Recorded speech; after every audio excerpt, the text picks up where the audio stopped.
median rate of return is 0. It also turns out that it's an industry in which returns are highly skewed.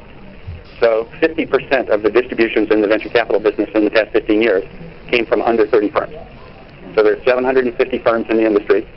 50% came from a small handful of firms who had a very small, relatively small share of the resources in the industry.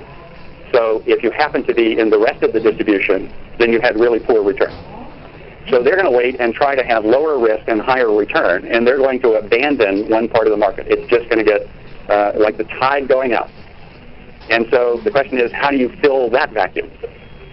Again, I think you're going to have to go to alternative sources. So in the description of what I was supposed to talk about, there was a statement about these new kinds of organizations that are often philanthropic organizations, but are prepared to finance taking an idea to the next stage.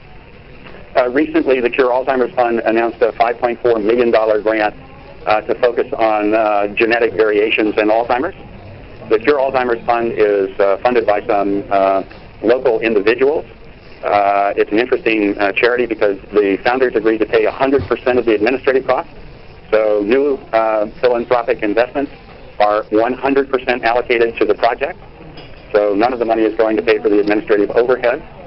And the second thing they did was very much like the Stem Cell Institute, agreed to organize themselves in a very different way, to focus on finding cures, to collaborate across institutions, to share their results in the open, and ultimately be willing to invest in scientists, individual labs, principal investigators, to be willing to invest in projects, to be willing to invest in for-profit companies to help on that problem of the absence of venture capital, and to be willing to play a role all the way down to and including delivery of drugs to patients.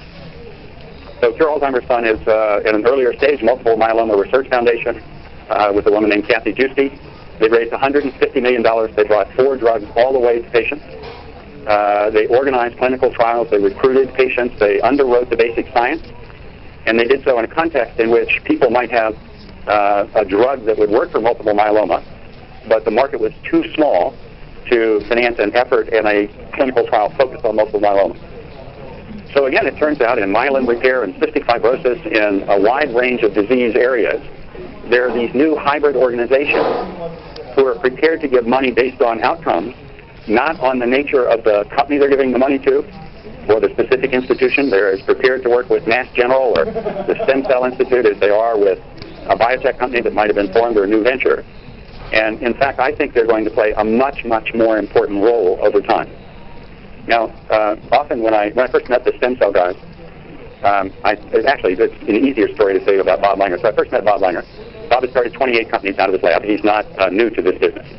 By the way, Bob couldn't get a job when he was relatively young. He became a food science professor at MIT, which was the lowest status other than janitor that you could have.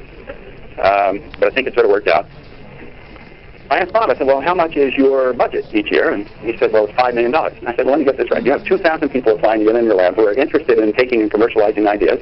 You've started 28 companies out of your lab, 16 of which have been financed by Terry McGuire's Polaris Ventures. You've been able to come up with a wide range of innovations. How can it possibly be that you spend a quarter of your time kneeling at the altar of the NIH, writing grant proposals, dialing for dollars? How can that possibly be? That's the worst allocation of resources I ever heard of. Don't you know that there are wealthy people out there where $5 million